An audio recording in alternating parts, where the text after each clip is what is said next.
And Singapore rolls out a multicultural welcome for Pope Francis, the second visit by a pope in nearly 40 years. It's also his final stop in a four-nation tour of the Asia Pacific. And CNA correspondent Leong has been on the ground covering the Pope's visit. He is with me now in the studio.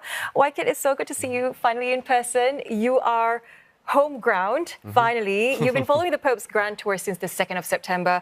Tell us, what's the atmosphere, the energy, what's that like covering his visits across 4 different cities? Right, Shah. I mean, by now you would have seen visuals of his enthusiastic supporters and his faithfuls always cheering and waving flags at him. But I must point out 2 things. One, some of the supporters are really determined. Like, for instance, today, there are some who braved the rain just to catch a glimpse of Pope Francis. In Timor-Leste, for instance, the papal mass was held in an outdoor stadium and it was very hot, 31 degrees, but it felt really hot because my skin really hurt from the sun's rays. Dear. Okay. And I mean, people had umbrellas with them, but the moment Pope Francis came on stage at the platform, everybody, without asking, kept their umbrellas so that, because everyone was on level ground, so that the people behind them will not have their views blocked. So I would also point out that there is compassion among his supporters, among his faithfuls. It really sounds like an assignment of a lifetime, isn't it, Kit? This is by far the most challenging and longest trip of the Pope's papacy. We're talking about 32,000 kilometers. Lucky you managed to meet him up close and personal. What stood out to you the most about him? And I was sharing this with Wei Su on Asia Tonight, his humility. I mean, a person of his stature, of his level, he makes time, as much time as possible for as many people as possible. But I must also say he's very resilient because, I mean, he's frail. He uses a wheelchair. But there are times when he has to stand, such as, say, during Mass.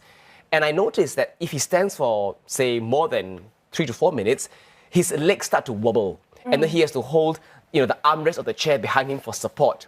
And then there was one incident when he was transferring himself from the wheelchair to a chair. He lost his balance slightly, and the audible gasp coming from people watching him was very immediate. Yet, despite his frail health, he is pushing on. He is pushing on his historic 11-nation tour. So 2 things stand out to me, his humility and resilience. And this story I remember very clearly, it's covered in one of your behind-the-scenes footage that you posted on social media. We've been plugged into your reports and all of the snippets on social media. We saw what you ate on board the papal flight. We see you've been working really hard with your crew, together with other journalists as well. There's definitely a lot of camaraderie among the team and together with the other members of the media, isn't it? Yes, I'll share with you one very special moment. While we were waiting to fly from Timor-Leste to Singapore, excuse me, Shah, we knew there was a journalist who had a birthday today, September 11. And then while we were on the plane, I saw a staff member from the Vatican walk to her and say, right, and that was when I knew she had an audience with the Pope. And true enough, she came back looking so happy, and I walked to her and I said, "Why? What happened?" And she said, "Oh, because it's my birthday, the Pope met me and he blessed me." And I said, "So what did you say to the Pope?" She said, "Please pray for my country." She's from Indonesia and she felt really, really touched. And lucky girl. This goes back to the point where I said the Pope is humble and he will try and make time for as many people as possible. And your job, it doesn't end here. He will be here till Friday. What's on his itinerary? What can our viewers expect from your coverage over the next few days? Right. So by now we would know whom he's meeting in the next few days, government members, youths, as well as holding papal mass.